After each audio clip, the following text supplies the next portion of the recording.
and welcome to this presentation of the Vincent's FinHive webinar series. My name is Chris Pushak.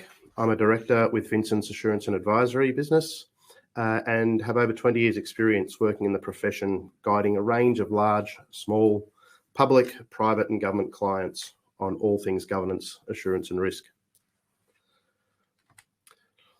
Today, I'll be discussing risk and opportunity management and ways to help you to identify and manage the critical risks of your business. A friendly reminder at the start of the presentation, of course, to manage our own risks is that while every effort has been made to provide valuable, useful information in this presentation, this firm and any related suppliers or associated companies accepts no responsibility or any form of liability from reliance upon or use of its contents. Any suggestions should be considered carefully with your own particular circumstances as they are intended as general information only. It's difficult to say that slow, particularly when you've been introduced to the whole version on television of licensed motor car traders and the really quick way in which they say those types of disclaimers. But anyway, moving on to the real purpose for the presentation today, and that is discussing risk and opportunity management. And one of the things that I note in that topic is that developing a business and succeeding in business requires us to constantly consider opportunities and recognise their opposite of risk. Too often I hear people talking about the negatives, the risk side of this equation. So I'm here to open that up and get the balance between opportunities and risks. Risk is not something we should be scared of, but rather we should respect, understand and manage it. More often, I hear clients talking about that negative side, the need to minimise, reduce or transfer risks. And they are all important strategies for a business. So I'm not here to dispel we don't manage risks. We absolutely have to. But what I find is that most of the time when people are developing risk registers and documenting their risks, they start to just focus on documentation, not management, and they focus on risk, not opportunities. So what I'd ask is that you actually manage your risks and you also document and manage your opportunities as we go through. Often I get a prompt from my team or when we're discussing risk and opportunities with our client, we will prompt the client about what needs to go right to make your business a success rather than what's going to go wrong. And part of the reason for that is because we look at maximizing those opportunities and growing your business. And if something goes right, that's the opposite of the risk. It's right and wrong or opportunity and risk. So we try to put that positive spin on it and get you thinking about what could go right. We realize that if managed well, risk can be managed to your advantage, creating an opportunity that your competition lack. It may create a new avenue for your business to follow, as well as a reduction in costs or delays to your business. Often, however, we see that businesses don't understand risks. They don't understand how to identify them, and more importantly, how to manage them. And that's when we often receive a call for help. That might be help on a financial level, governance, understanding the choice of the business, things to buy, things to sell, where to expand or where to reduce a business, how to comply with legislation. Risk is present in all of those parts of our business environment.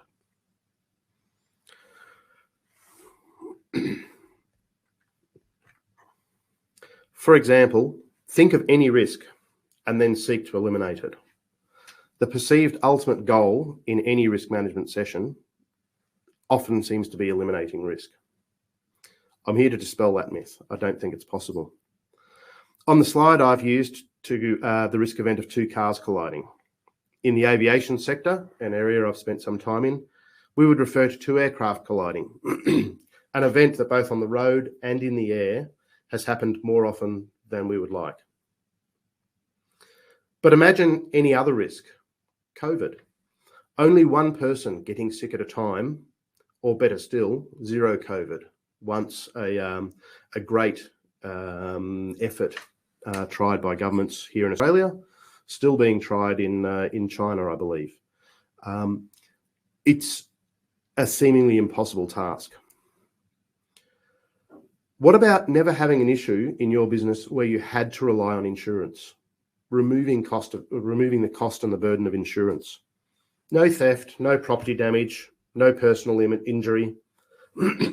Can you identify the holy grail solution that would enable you to sit comfortably without insurance, knowing that these risks would never occur? And the answer is no. So we need to manage the risk, and where possible, find an opportunity out of the risk to make carrying that risk worthwhile. Just like in the game of Jenga, if we don't start the game, we can't lose, but we also can't win. Risk management practices have been around for a long time, formally since the early 20th century, but informally since time began. Consider the cave person who had to determine whether a particular fruit or berry was suitable to eat. Observation of what happens to other animals when they eat those berries may provide some insight, but taking a first bite is still the most effective way to determine if it's safe to eat. Are we willing to take that risk and that opportunity with our businesses? Some will, some won't. If that first bite wasn't taken, would we eat those fruits today? Would mankind have survived? Fortunately, we don't have to answer that question, but every day we do need to ask the question in our business: what happens if? What happens if we start a new product that no one has ever heard of before? Would it be a success? Is it an opportunity for us to change and transform our business? Think about Uber changing the way in which transportation took place. Everybody probably thought that the taxi industry in the first instance had personal transportation wrapped up. But now Uber makes less money out of its road or out of its taxi-based businesses than it does from its food-based businesses. So expanded again from one transformation to another. So consider what happens if we don't take that bite, as well as what happens if we do. In Australia, we're relatively lucky when it comes to the common practice for risk management, because Australian organisations have been developing the standards for risk management for over 30 years. And our standards formed the basis for the international standards as well. The other great piece of news with the standards is that they are provided as broad guidance. They're not a mandatory, you must do risk management this way. And that allows us what I think is the greatest opportunity, and that is tailoring risk and opportunity management to our business, for our business size, for our business complexity, and for our business needs. And that's really important when I consider the breadth of client base that I'm talking to today and the breadth of client base that exists in Australia. Small, medium, large enterprise, private and government practice, not-for-profits, organisations spanning all different types of services and sales. So whether you're seeking compliance because you need to actually achieve an ISO 9001 quality standard requirement, for example, so that your customers will purchase off you, or whether you're looking at risk management to minimise cost or to realise opportunity, there is a way to manage that, a way to manage your risks, utilising a process that provides guidance irrespective of your size or type of business. The standard sets the high-level framework, the development of policy, process, understanding the level of risk that you're willing to accept, and how risk-taking your business will be. There's a lot of technical terms that do exist within the standard, things like risk event, sources of risk, causes of risk, consequences of risk, and risk treatment. They're really just ways of saying if you understand your risk, you should be able to explain why the risk exists, how it would occur or how it would eventuate, what things could stop that risk from occurring, and what new things, treatments, could you do to actually affect the risk. All of that becomes quite important to how you in your business will address risk management.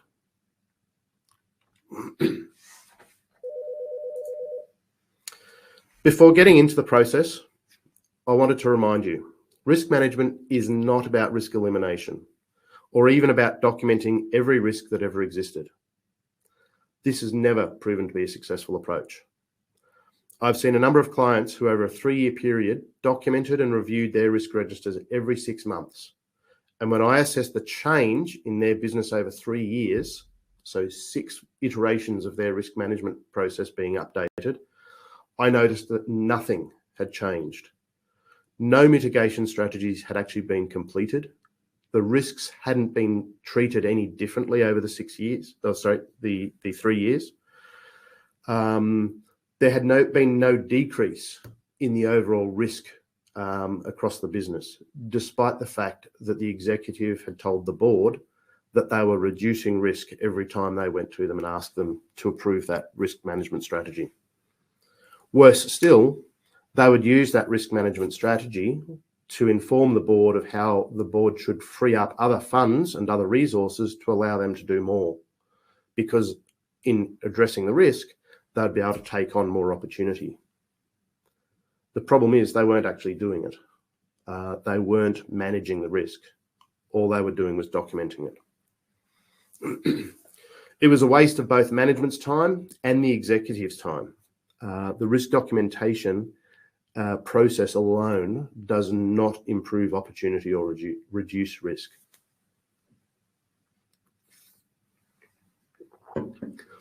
What that organisation needed to do was to analyse what was coming, to predict the future, and really manage those risks and opportunities that would have the greatest impact to the bottom line, financially and strategically.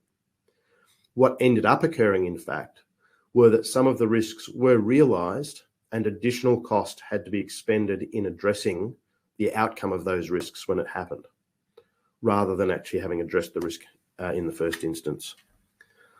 Something which I see quite often is organisations who are too busy addressing the consequence of a risk occurring rather than trying to reduce the likelihood that that risk may occur in the first place. I think about risk in that sense of likelihood being what could happen to prevent the risk from occurring, reduce the likelihood before it actually happens, and consequence being anything that happens afterwards. The event has happened, how do we minimise the consequence? And if you look at it that way, the other thing I see a lot of organisations doing is documenting everything that they can to reduce the consequences, but not doing everything that they can to limit the likelihood of the risk occurring in the first place. And so I need to get them to think through that challenge differently, to actually think more positively about how to eliminate or to reduce the likelihood of the risk in the first place.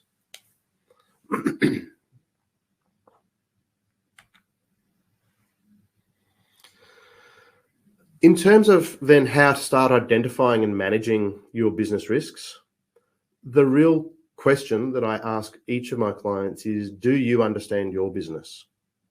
Explain to me how your business works. Explain to me what you think are the opportunities, the strategic opportunities, as well as the key things that may prevent you from reaching that success. It may seem simple, and it may seem even a silly question to ask the executives, do you understand your business? However, the critical part of this or start of this journey is knowing that you understand the risks in the context of your business. Are you looking at risk management at a strategic level? Are you looking at a particular operation within your business? It may be a manufacturing business, and strategically, it's how we're going to sell more product and get it out to market at good value. But operationally, there may be a supply chain that you need to manage to bring in raw materials. There may be a manufacturing, a physical construction process that needs to be looked at, and then a delivery aspect. Are you having a look at the risks at the strategic level, or are you looking at it in one of those operational features? Are you looking at it in terms of a key business project? It may be an upgrade of an IT system, for example. Documenting the risks that relate to that part of your business becomes a critical part of the scoping phase, because otherwise you'll start addressing risks outside of that are easy to address but have no impact on the overall context or key area that you're trying to address risks for. I find that often consultants, including ourselves, will start with a generic risk register. We have risk registers that have multiple lists of risks, for example. But what we need to get down to, instead of having a look at a pick list of 100 different sources of risk or 100 different types of risk, is actually what those risks are for the individual business: small, medium, government, private, industry tailored, all of those things. Because taking one of those registers, and I have one constantly in front of me to prompt me as a consultant, but taking one of those registers and handing it out to a client as it is, ends up distracting from those core risks that we want to have a look at. I'd challenge you, when you start your risk journey, to actually try to understand the top 5 to 10 strategic risks for your business. And likewise, the top 5 to 10 strategic opportunities for your business. What are the 10 things that must go right or could go wrong that will help you to understand the key risks to your business? That, in essence, is the risk identification phase. And our approach is to review your business strategies, your business plans, and to engage with you to understand how those business plans would succeed or fail. That then allows us to start to analyze through the risk analysis phase and the risk evaluation phase how those risks are actually going to be realized and how they could be prevented, or alternatively and more positively, how the opportunities will be realized and how we're going to embrace and maximize the benefit that comes from those. Some of the questions that we talk about, very, very common type who, where, how, what, why type questions. Funnily enough, you'll find most consultants will be able to cover anything with starting with one of those pro words. How does the risk impact you? What will happen as a result of a risk event occurring? What controls do you have in place to identify, minimize, or prevent the risk from occurring?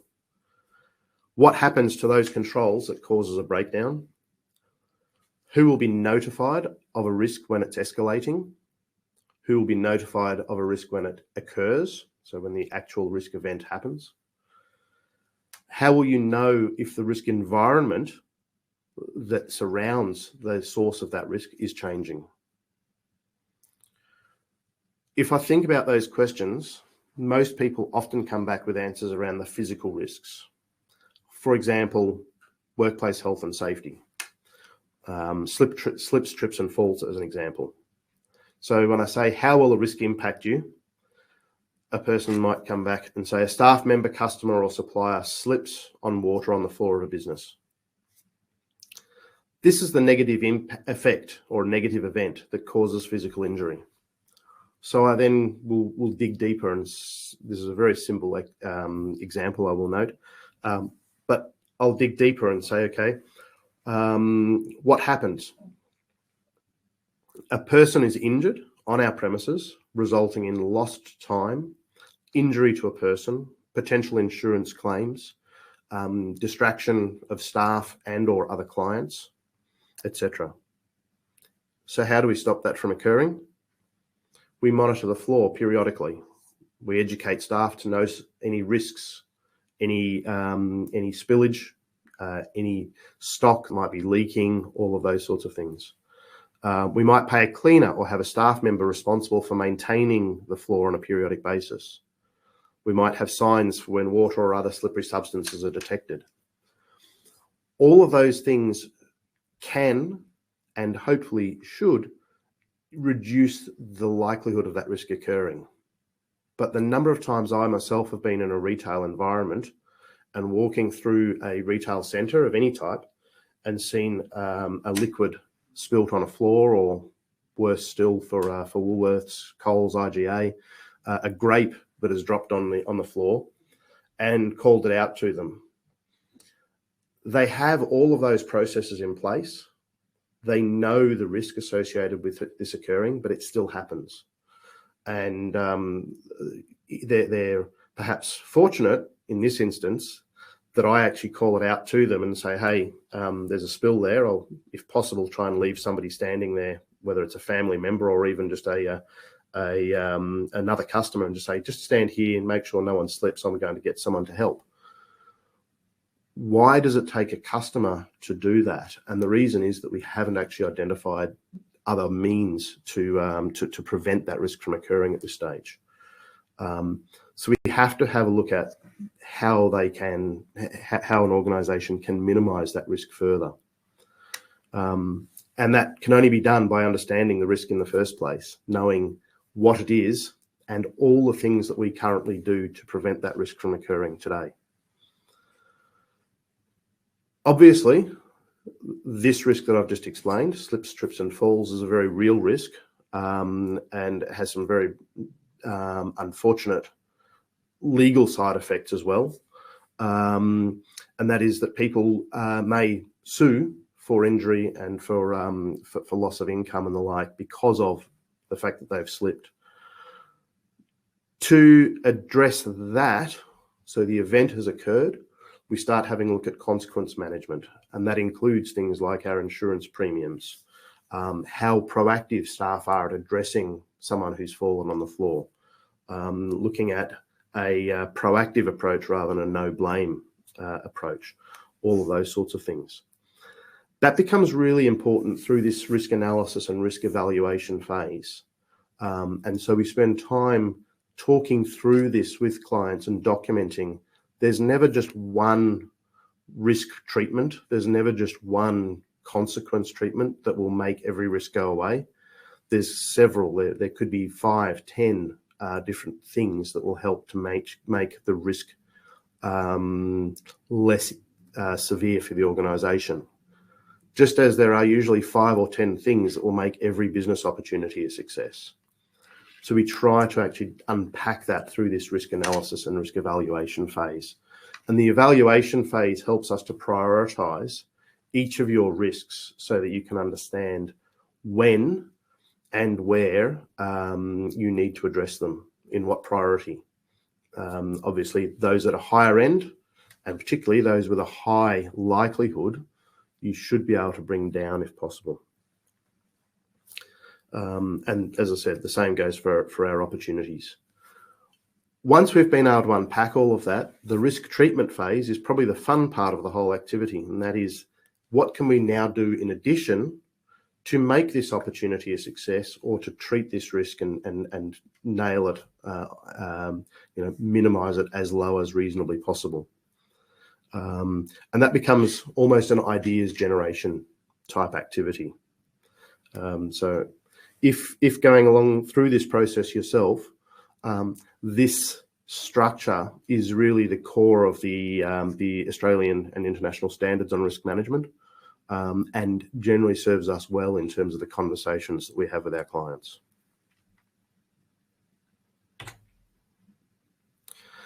There are many benefits to this process, and the importance of risk management can't be understated.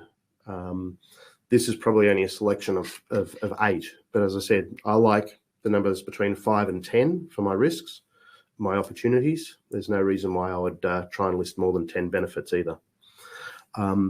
Importantly for me, and when I'm talking to my clients, and indeed doing risk management in my own business activities, I look to ensure a proactive culture in the business. So the second one on the left. Not to always be firefighting and fixing problems as they've occurred, but being proactive, being upfront, and preventing risk from even becoming a concern to me, other than that I know that it exists and I know that I'm managing it effectively.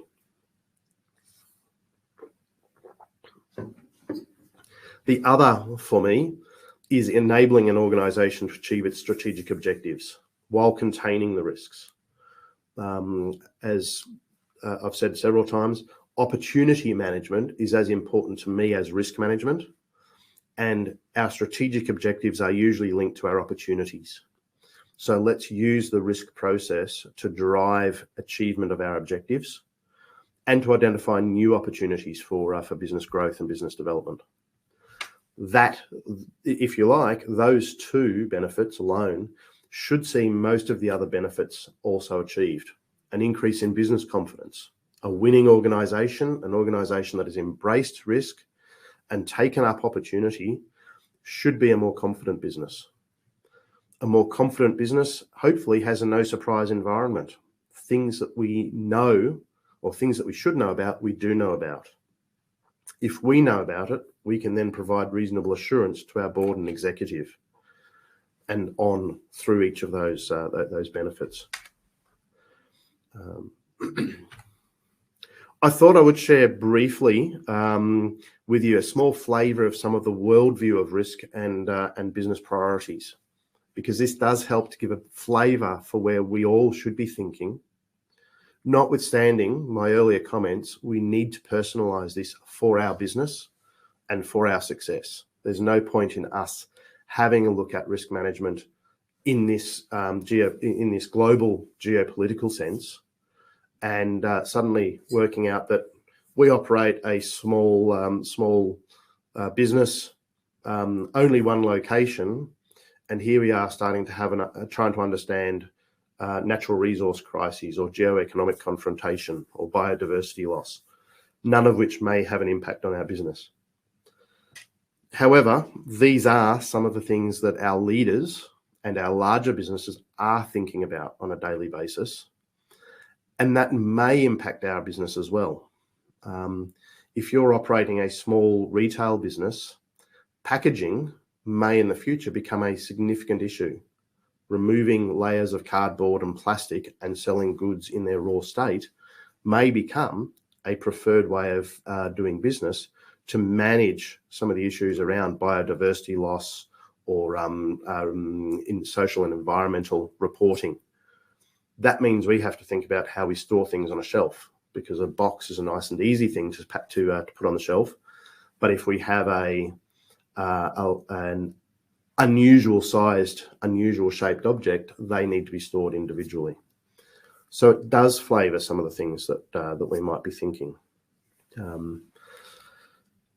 The Corporate Governance Institute, so separate to the World Economic Forum Global Risks, the Corporate Governance Institute adds digital technology, and it considers that the top priority for businesses. Very different to what the World Economic Forum considers, probably because if you think about the World Economic Forum, it's looking at global political, geopolitical and governance type issues.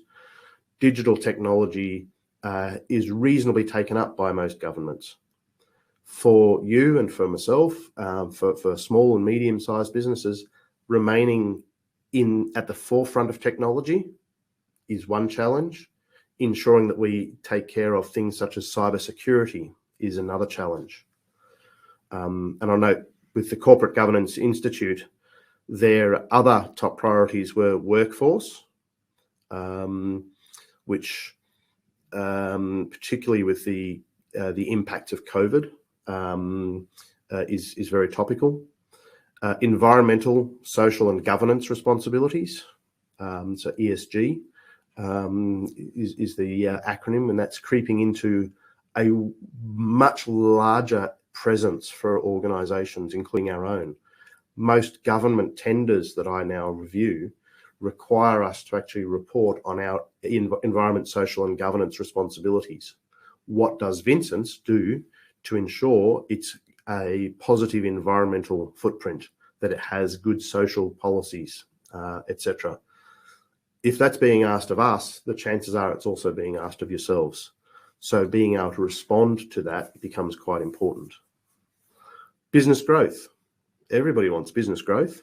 Can every business grow successfully? I'll leave that for a different webinar topic, perhaps. Financial security. particularly after the interest rate announcement yesterday, financial security obviously becomes a bit more topical, particularly in the Australian context, as businesses and the public start to realise that interest rates will rise again. So 0.25 points yesterday, but there's an expectation that it will increase again. That will have an impact on spending. An impact on spending affects all of our businesses. So how do we then address that? Risk management, business expansion, and diversification were the other areas the Corporate Governance Institute identified as important. Other corporate surveys taken in the past 6 months identified climate risk, which we've discussed, although climate risk has even greater impacts for us all.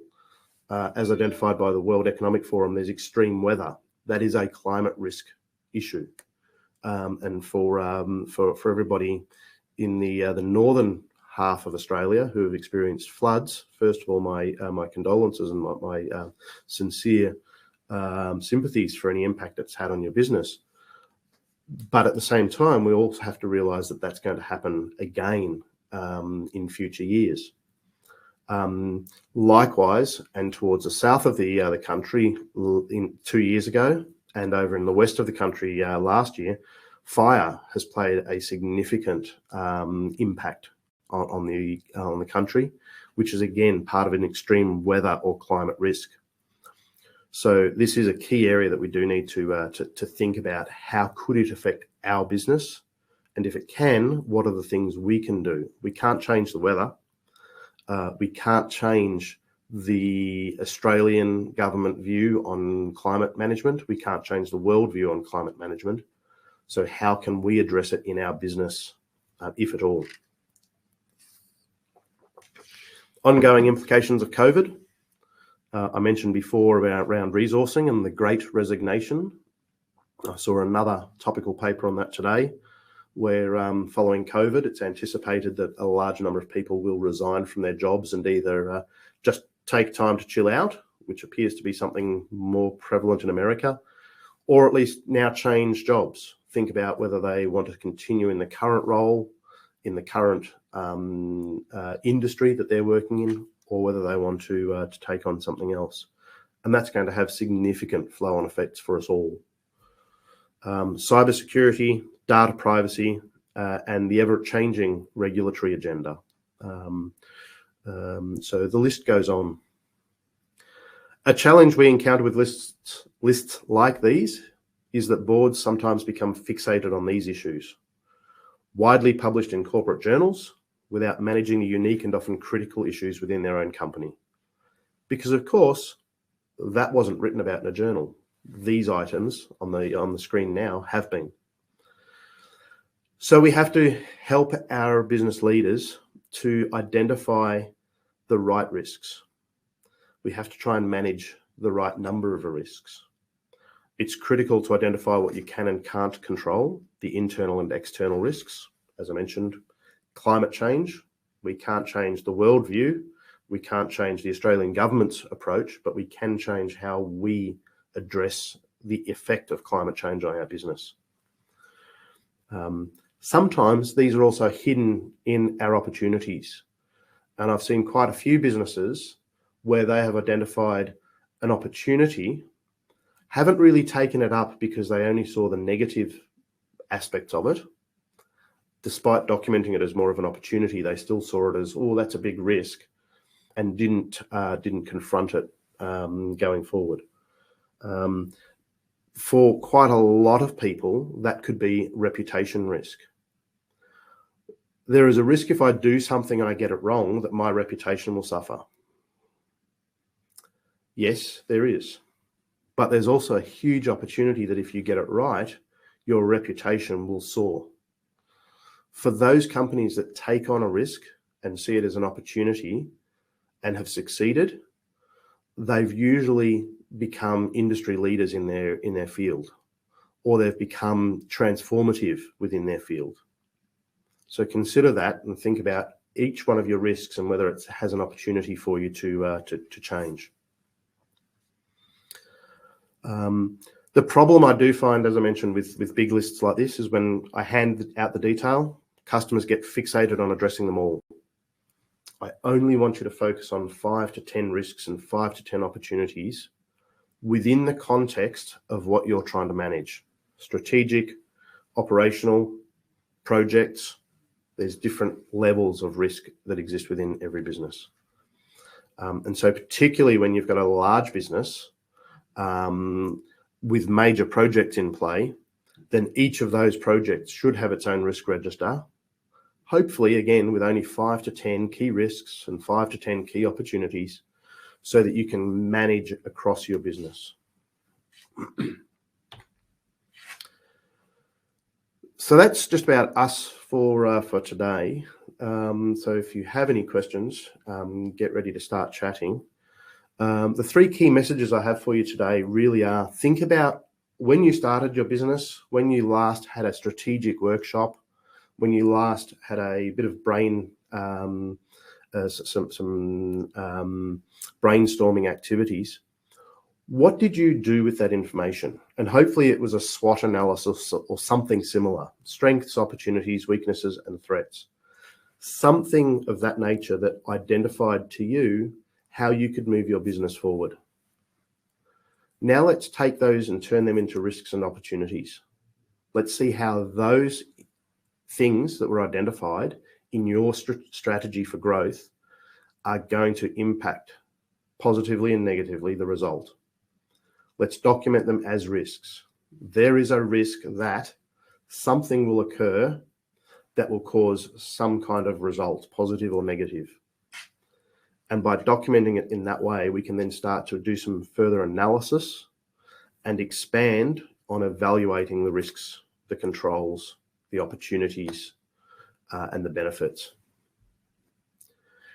Once we get to that stage, we can then do some prioritization, some review of where we need to put more effort in. And the third phase comes about. Think about what else can be done to maximize your opportunity and realize greater rewards. And you'll notice in that last one, I don't talk about risk, because I see at this phase that even if we're trying to reduce a risk, if there's something we can do to reduce a risk, then that's an opportunity for us. That's something positive we can do to make our business more successful. My last 2 caveats, and I'll say it once more: think top 5 to 10 risks and opportunities. Don't go into great detail. And secondly, manage the risks. Don't just document them. Too many organizations that we come in to consult with provide great documentation on how they're going to do it, a risk policy, a risk procedure. They provide great spreadsheets, it's usually in spreadsheets, on what they think they're going to do or have done to manage a risk. And then they do no more. They don't actually manage the things that they say they're going to do. They don't assess whether they're working. They don't assess whether they have implemented new activities. And they certainly don't have a look at what the impact has been. Manage, don't just document. That concludes our VinHive webinar series for today. I'm happy to take any questions if there are any. We do have some time left for the hour. So please don't be shy. Alternatively, you can contact me via email or phone, but I'm keen to work to sharing ideas and to sharing input with everybody on what we can learn together, because together we can actually be more successful than if we try to do things individually. You will also note that we have just uploaded the PDF version of these slides to the webinar session. So if you do want to download those, they are available to you.